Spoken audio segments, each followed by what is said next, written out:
This is Steve Austin Unleashed. All right, guys, welcome back to part 2 of the podcast. Hey, man, before I get cranked up here on the second half and answer the questions you sent in, man, I want to say thank you to all the military guys that came out to the Broken Skull Challenge compound on this past episode on CMT. Man, the season really ramps up from here, and to go out there and spend all day with the United States Armed Forces, guys that served or are still serving in the Armed Forces, was an absolute blast. Those guys are cool as hell. They're all badasses. They're always ready. And Dan just totally crushed it all throughout the day. Just an impressive performance. But, man, when you get to go out there and hang out with the people that take care of our country and put everything on the line for us, for our country, it's an absolute blast. This season just keeps getting better and better as it continues with the women coming up next week, and then just crazy off-the-chart stuff after that leading into the final show. But big ups, big thank you to the military guys for coming out and putting on the line for the Broken Skull Challenge. I had a blast hanging out with you guys, an absolute blast. Anyway, questions you guys sent in. And this one is a great question for the first one because it says, Steve, what are your thoughts on the recent Ric Flair ESPN 30 for 30 interview? I know he's one of your all-time favorites in the ring, and that comes from Eric over in Greenville, South Carolina. God dang, man. I got an invite to go down to the premiere in Atlanta to see it with Rick and Wendy, but I didn't get a chance to go as I was in Nevada on my hunting trip, and I couldn't make it all the way down to the ATL for that. But I got a chance to DVR it. I was watching the Broken Skull Challenge, and I watched it just this afternoon. And I turned it on, man, and I tell you what, it brought back so many memories. Because, you know, Flair has been around a long time. He's a generation ahead of me, or generation and a half. And I grew up watching Ric Flair. I wanted to be Ric Flair. Hell, the first part of my career, I modeled my style after him. Now, I could never approach what he was doing, but he was the guy that really had the biggest influence on me from an in-ring standpoint. And so that's how big of an influence the guy was on me.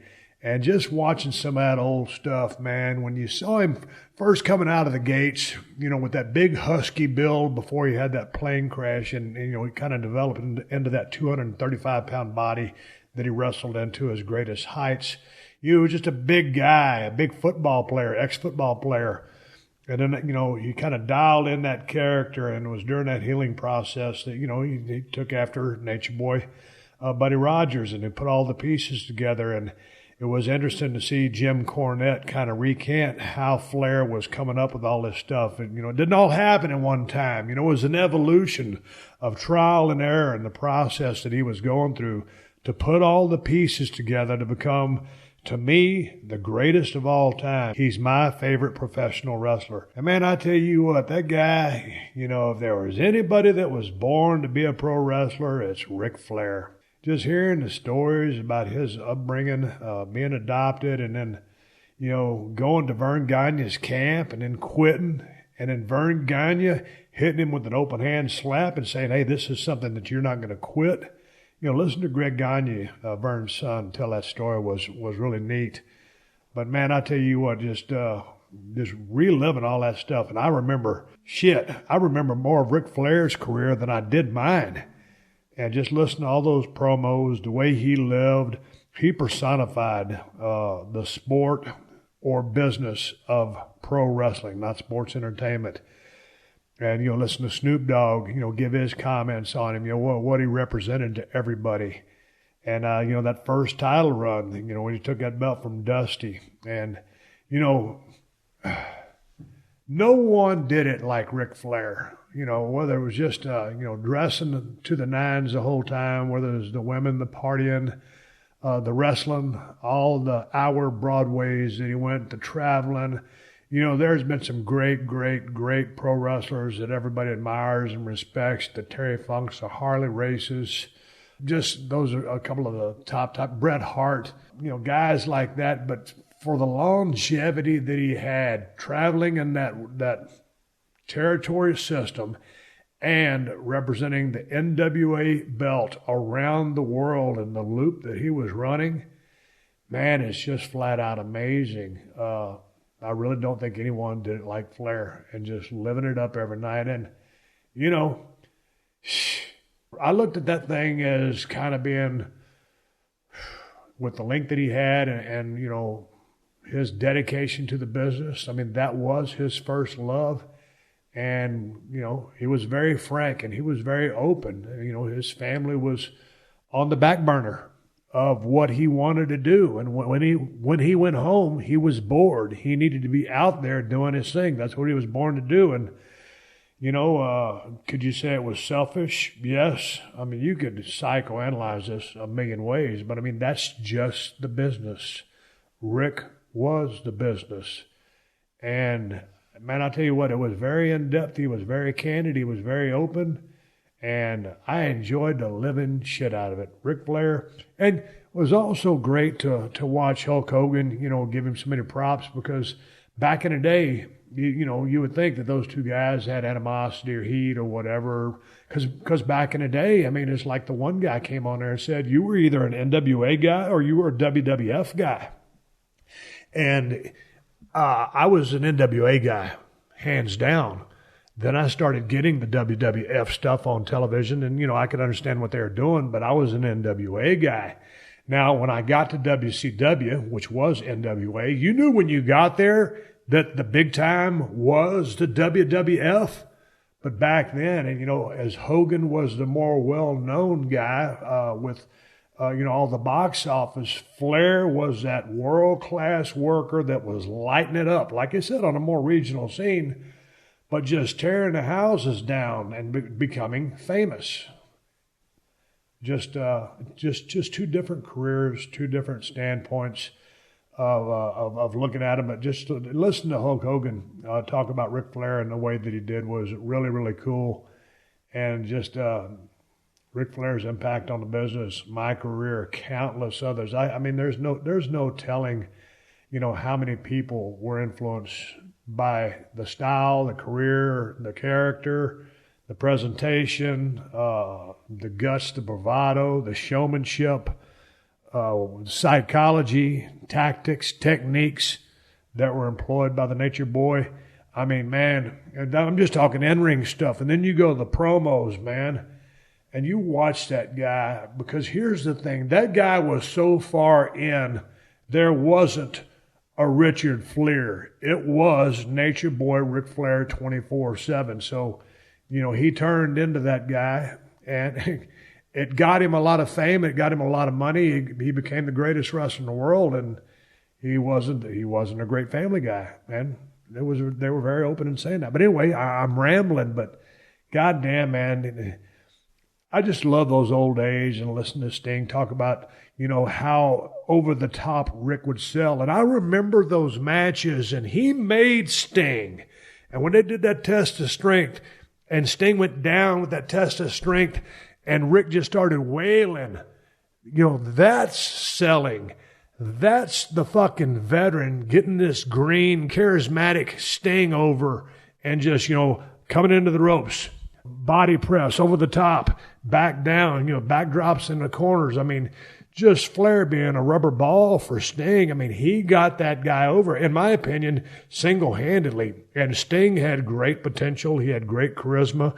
I loved him and Warrior when they were together as the Blade Runners way back in the day. They had something that attracted me to their tag team, and I think it was just that the awesome strength and power that they represented. They were certainly not great technicians in the ring, but of course the charisma of each one was undeniable as they would go on to have phenomenal singles runs.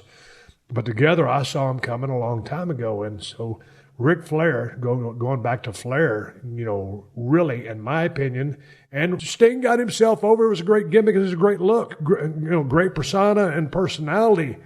But Ric Flair lit his ass up. And that's the bottom line on that, and everybody knows it.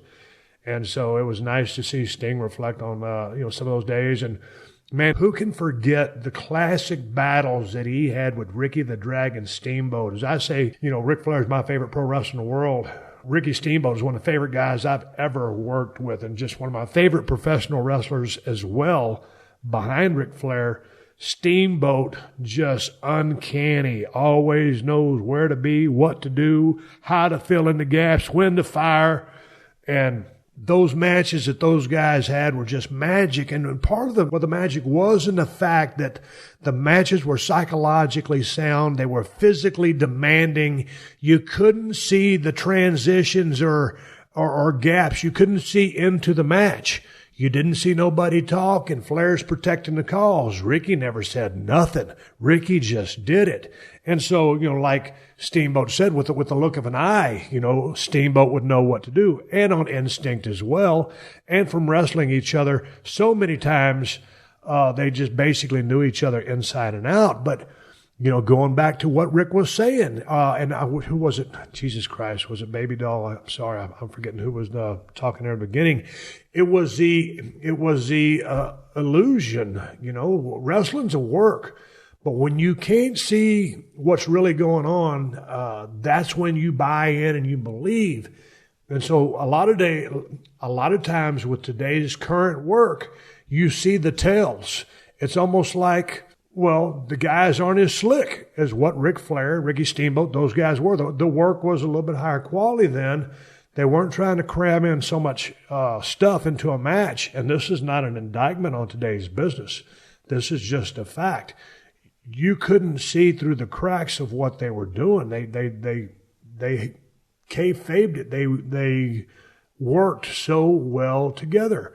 If you see somebody making a tell or leading into something or telling what the next sequence of events is just by what they're doing, they're already jumping into the next spot and the guy's trying to send the guy into the ropes. Well, they weren't doing that back in the day. So the reality of the matches, the drama of the matches was at a greater height.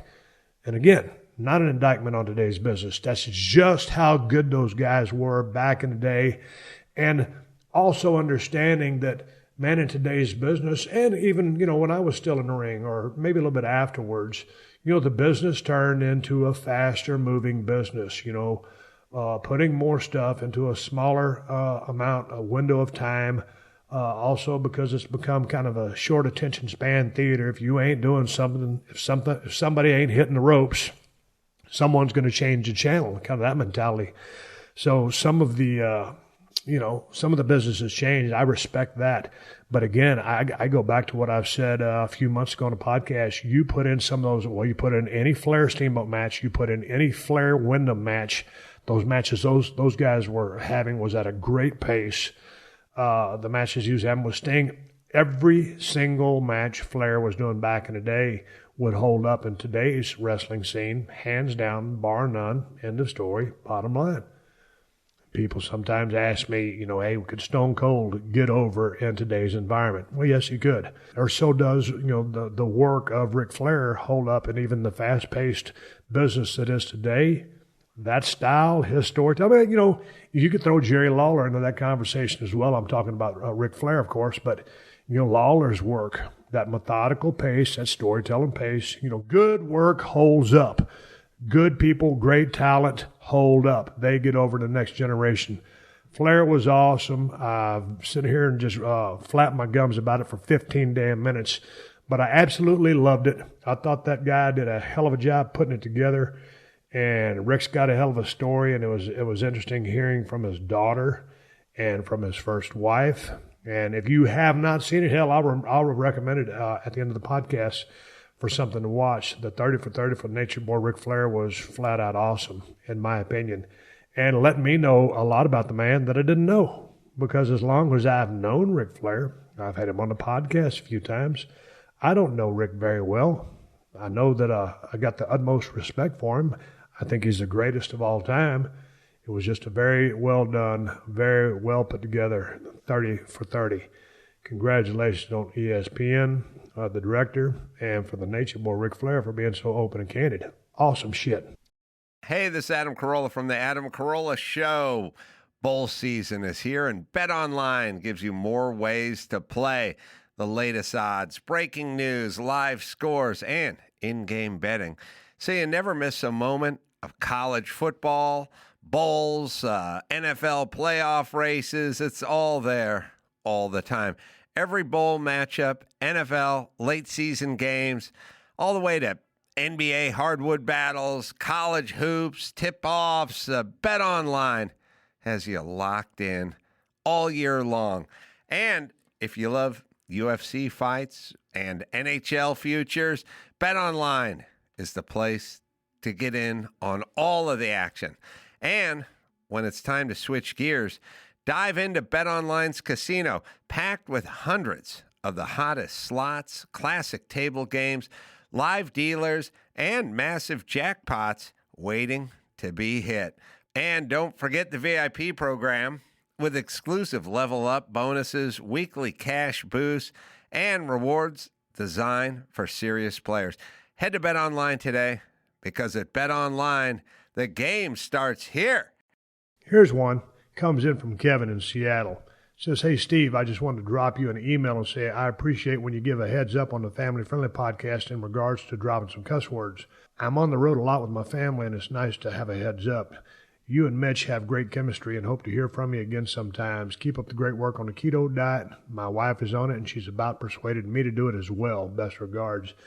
Hey, Kevin, I tell you what, if you need to drop a little weight, the keto is a very effective system to use. Man, just drop out those carbs, eat clean proteins, eat clean fats, good fats, avocados, nuts, stuff like that. Anyway, back to the heads up. Yeah, when I'm doing the family-friendly shows, I'll tell you, the Unleashed show is a lot easier to do because I like to cuss. I like for my guests to be able to cuss. It allows me to think a little bit more freely.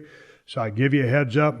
That being said, that family-friendly podcast, it's going to have, an ass, a damn, a shit, or some bitch in there. I'll keep trying to give you those heads up, but it is what it is. I'll, never put any F-bombs on there because it's family-friendly, but I'll keep doing that. And I appreciate you listening to the podcast very much.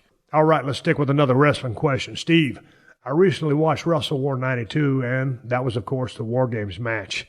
You were busted open pretty early. You were busted pretty good against Brett in the I Quit match at Mania in 13. But, man, you looked legit hurt at the end of this thing. Knowing what we know now about blood poisoning and the risk of HIV, how scary it is, now to look back and see 8 guys bleeding. Kind regards, Alex Prentice from Northern Ireland.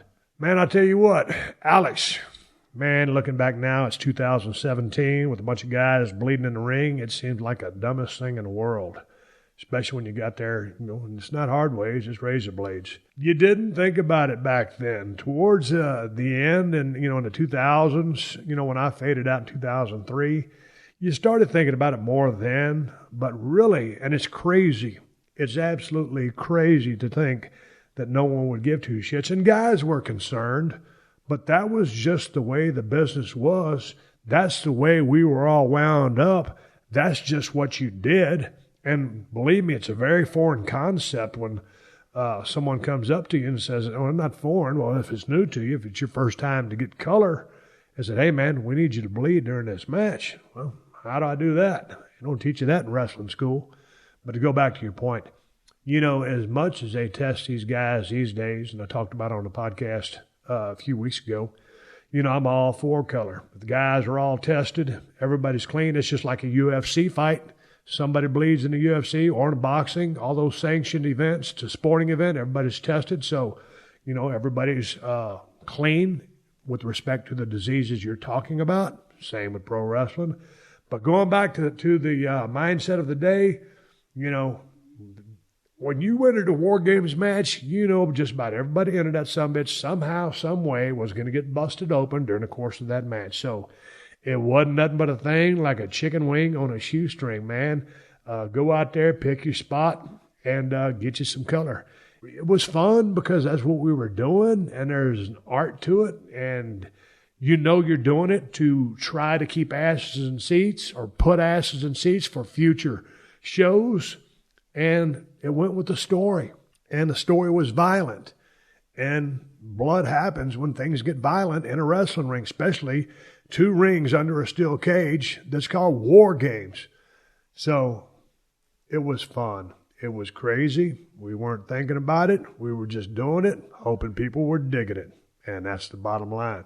We're going to move on to the next question. And since we're just talking about War Games 92 and all the bleeding. Here's another question about bleeding, and I'll give you an answer to it. It comes from Don Chisholm over in Nova Scotia, Canada. He says, "Hey, Steve, the WrestleMania 13 match with Bret Hart is my favorite match of yours. The psychology between you and Bret Hart is some of the best work in the business history. My question is, you asked Bret to blade you. How come you asked Bret to do this, and was it common for the wrestlers to ask their opponents to help them blade/get color?"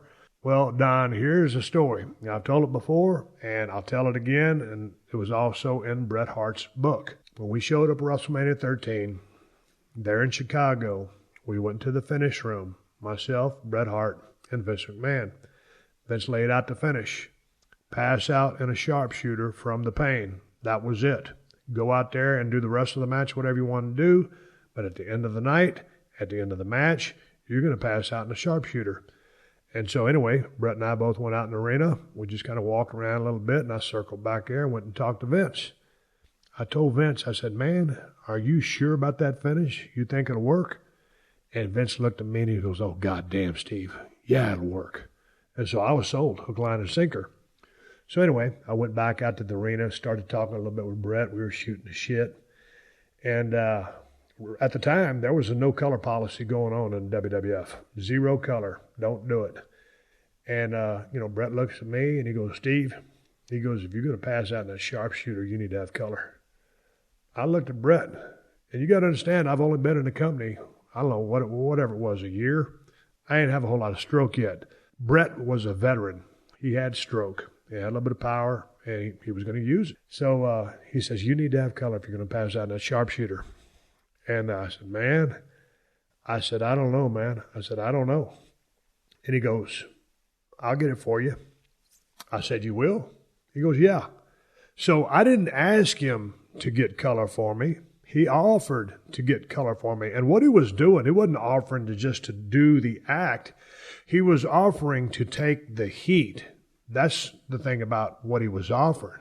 He was taking the heat because there was a no color policy. Now, if Vince would have asked me what happened, I'd have lied to him and said I got busted open when I hit my head on that guardrail when he reversed me into it. That's what I'd have said. But nonetheless, what Bret was doing was taking the heat. And I'll give you, for example, when I was working with Chris Benoit one night on a Monday Night Raw, we didn't get enough time. And we were working a live television match. And I was mad because I was such a fan of Chris's work that we didn't have more time and we didn't have a better match than we did. And so the next night, there in his hometown on SmackDown, we were working live to tape. And I told Chris, we had a short time. It was probably 13 minutes. I told Chris, I said, "Hey, man," I said, "I don't know how long we're going, but here's how we're going to do it. And I don't see you making a proper comeback on me. I see you just grabbing me and giving me 10 German suplexes or belly-to-back suplexes. And that's your comeback, and then we'll go into the finish." Shit, we had a fishbone of things carved out to do. We knew that was his comeback. And I told Chris, I said, "Don't worry about the time. I got it." So what I was telling Chris was, "Hey, man, I'm Stone Cold Steve Austin. If we're going overtime, if the old man, if Vince has a problem with it, I'm going to take the heat. I'll answer the questions. You're under my umbrella policy." That's what Bret did for me. I was under his insurance policy. He was taking the responsibility for it. And so that's one of the reasons why, first of all, I've always loved Bret Hart's work. I can't, he's one of my favorites of all time. And for him to pick me to come out of retirement, Bret Hart is such a big part of the career and success of Stone Cold Steve Austin is unbelievable.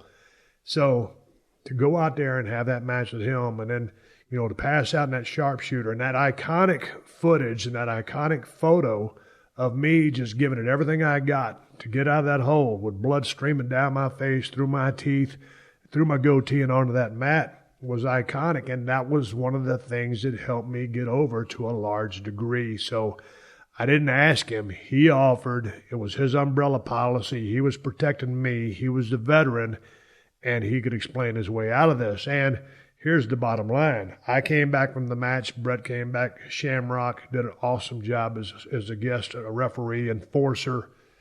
Nobody said shit. Nobody said shit because, hey, it was one of the best matches in the history of WWF. It was a big-time pay-per-view.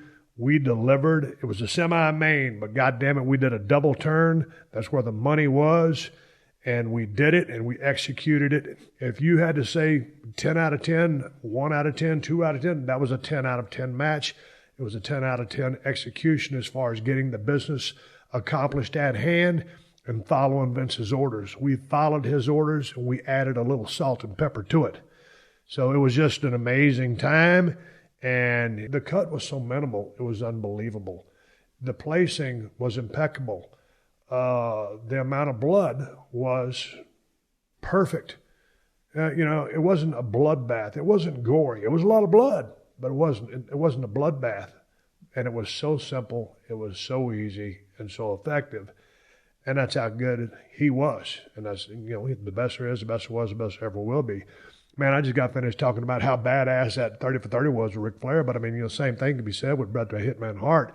There's so many parallels of so many guys that have gone up and down the road and reached a high level of work in the ring. Flair was Flair, and he was one of a kind, and Stone Cold was Stone Cold, and he did his thing. But Bret the Hitman Hart was Bret the Hitman Hart, and he loved the business. I think anybody that has that kind of success or that run in the business, it's your love of the business and it's your selfishness to just forego. Man, Flair says he wasn't, the best father in the world. I mean, he wasn't.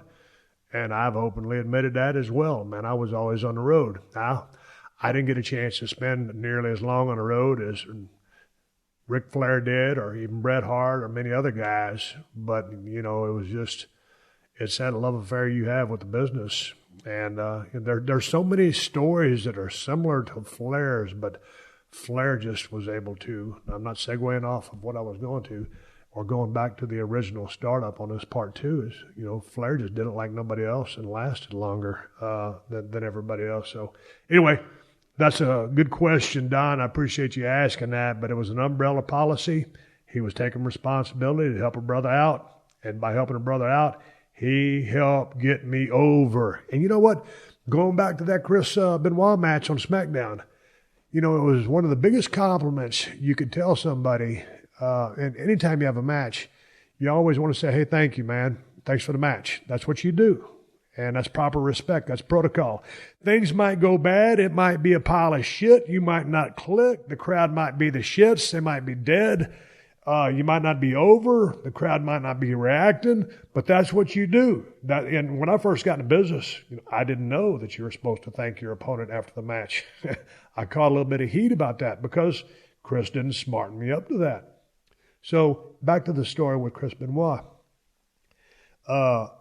You always thank a guy for the match, but anyway, me and Chris met after the match, and we knew we hit a grand slam with that match, and Vince came out and interfered, and whatever he did, and we busted Chris open with that belt. That was a legit hard way, and he goes, man, thanks for the match. And, I was such a big fan of Chris, and I believe that he was a fan of me, and we genuinely liked each other.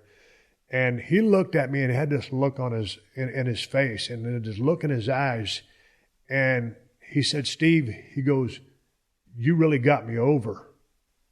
And that resonated with me because he understood what I was trying to do. And it was my job to get him over. And I did, but he had to get himself over by doing what he did. I couldn't just carry him to a great match. Fuck, nobody had to carry Chris Benoit, but he had to do what he did to get over. But yeah, I set the table for him, and then he fucking ran it. But he thanked me. He goes, you really got me over. And man, it was one of the biggest compliments I ever got after a match by a guy that I worked with, and a high-level guy at that. I always appreciated that about Chris Benoit. He understood what was up. He understood what was happening.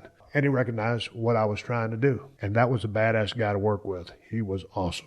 Goddamn, turned into a wrestling podcast after all. I got to ask this question by Lorenzo. Here's one. Steve, I'm a huge fan of you in the business. And one of the things I enjoyed watching was hearing the glass break and the strings of that guitar strumming as the baddest motherfucker in the business walk down that ramp.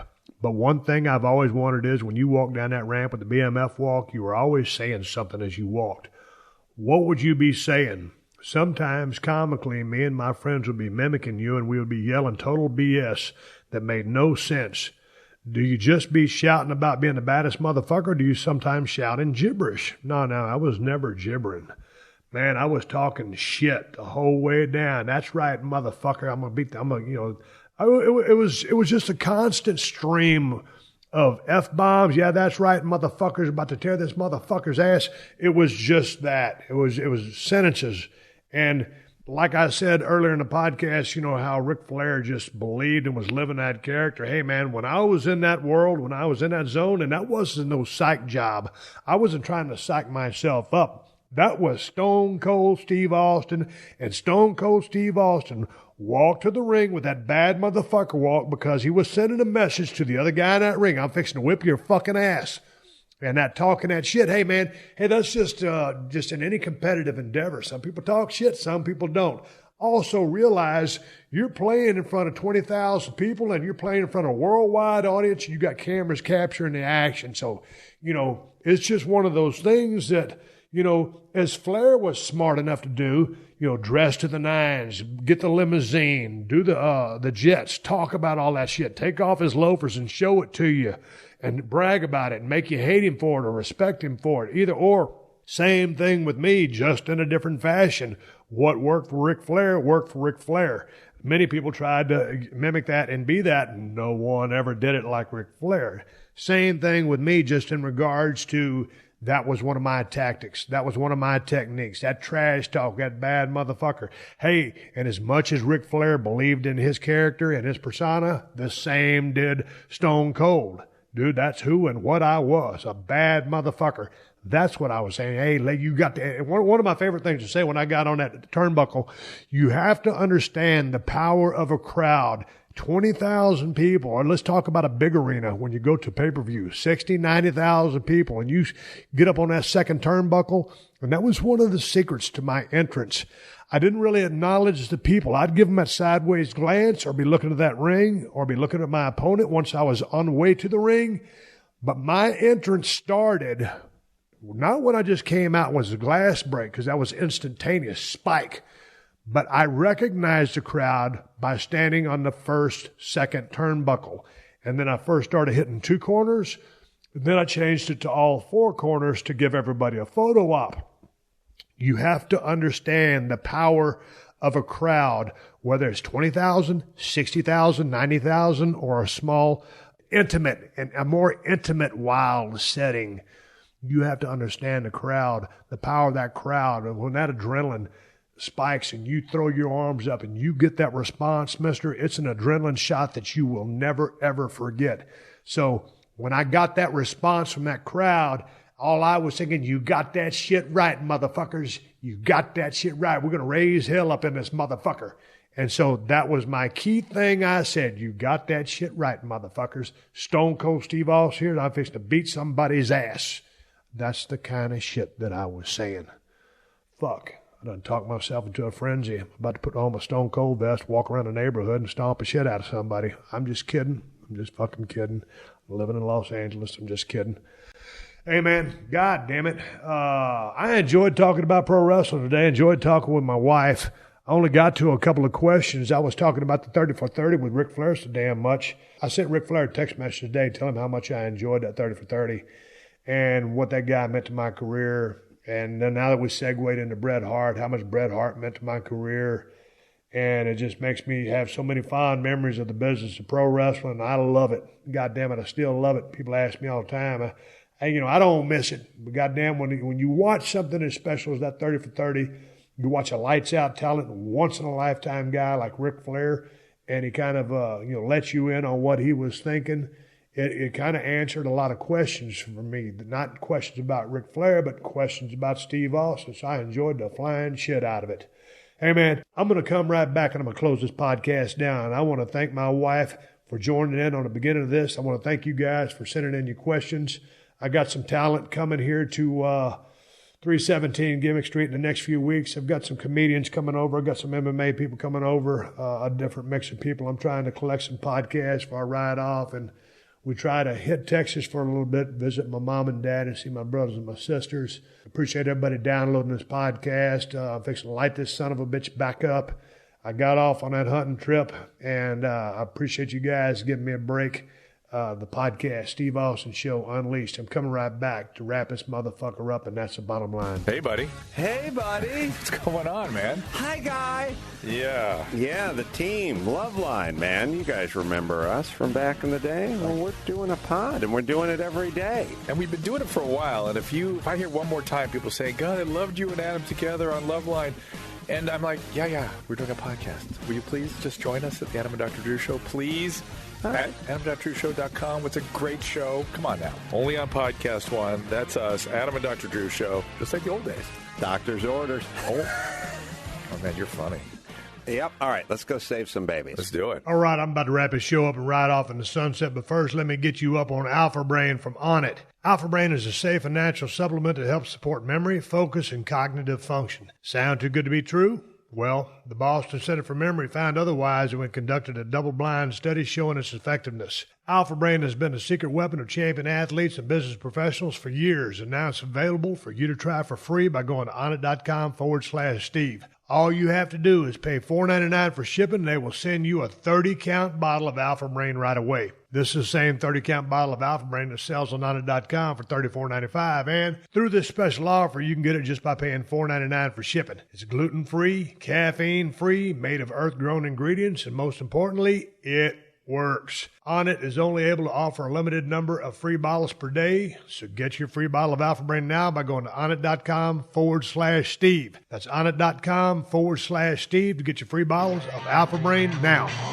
This is Steve Austin Unleashed.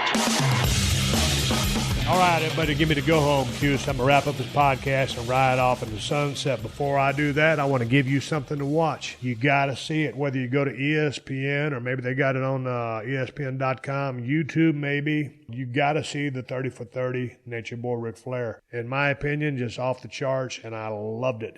It brought back so many memories of my childhood and my adulthood as I was a big wrestling fan, and you know, Dusty and Flair and Steamboat and all those guys, man.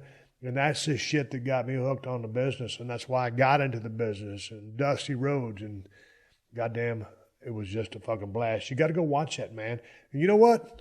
I was supposed to talk, like I told you guys before the podcast, I was supposed to have a Skype conversation today, and I fucking, whatever I did to my computer, I broke the cocksucker.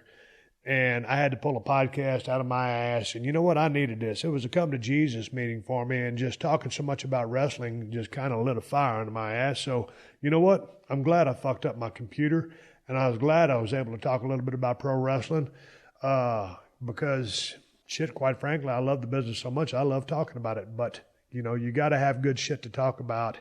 And I just love to have good conversation. And if you talk to, and what I mean by that is Ric Flair is out of the business. You can talk to anybody that's in the business right now, but you've got to be careful about what you talk about because people got to protect their careers. So that's what I mean by that. There's a lot of great things to talk about with people now, but not everybody can be as open and as candid as Ric Flair can because he's not in the business anymore. But just the fact that I was so enthusiastic about that show today and being able to talk about it on the microphone with you guys, believe me, I love talking, especially with the microphone in my hand. When I got something to talk about, I love to talk about more hunting. I would like to talk about different things. If you've got something you want me to talk about or people that you want me to talk to, I got a whole list of people that I'm working with my producer on right now, booking on the show. If you have somebody you'd like for me to talk to, if you have a subject that you'd like me to talk about, just send it in to questions@steveaustinshow.com. I try to read every single question that comes in to that email address. I respond to some of them via, an answer on an email on very short ones. Other ones I'm able to, address here on the podcast. But if you've got questions, comments, or suggestions, fuck, man, I welcome them. Send them in. questions@steveaustinshow.com. Hey, like I told you, watch the 30 for 30. Ric Flair, Nature Boy. Unbelievable. Great job. Hey, man, shout out. Keep watching Broken Skull Challenge on CMT Tuesdays, 10, 9 Central. These motherfuckers, man, they're about to really put it on a whole nother level. Shout out to the military. Much respect for coming out. The athletes that are about to come out on this show, you're going to knock your socks off. You won't believe this shit. Badass. ProWrestlingTees.com/Steve Austin has all the shirts I'm wearing on this season and the ball cap too. If you're thirsty, I got a goddamn good beer for you. It's the best IPA on the planet. Bottom line, Broken Skull IPA from El Segundo Brewing Company. You can find it at Whole Foods and Total Wines if you live in California. If you don't live here, check out InsideTheCellar.com and see if they ship to your state. And if you're looking to get a badass pocket knife, which I suggest you get one, check out the Cold Steel Broken Skull knife or the new Working Man's knife. And you can get them at my new Amazon store. Amazon has the best price on both knives. Just go to Amazon.com/shop/Steve Austin. I want to say thank you one more time to the fine sponsors of the Steve Austin Show. That's how I'm able to do this podcast for you twice a week for free. And you can find all my sponsors at PodcastOne.com. Just click on the Killer Deals button at the top of the page and then click on the Steve Austin Show banner. And speaking of Podcast One, the new Podcast One app is now available for download at the App Store or Google Play. There ain't another podcast app like this sumbitch anywhere, and that's because the new Podcast One app is loaded with some cool features that let you do a lot more than just listen to your favorite shows. You can access behind-the-scenes photos, articles, and connect with other fans of the shows you like. Watch over 1,000 360 virtual reality videos. You can actually watch some of your favorite shows in virtual reality. It's like you're sitting right in a room with them. So get to the App Store or Google Play and download the sumbitch. It's called the new Podcast One app now. Folks, if you want to follow me on social media, I am on Twitter and Instagram at Steve Austin BSR. In my spare time, I ride Kawasaki. Folks, until next time, my name is Steve Austin, and I will catch your ass down the road. Download new episodes of Steve Austin Unleashed every Thursday at PodcastOne.com. That's PodcastOne.com.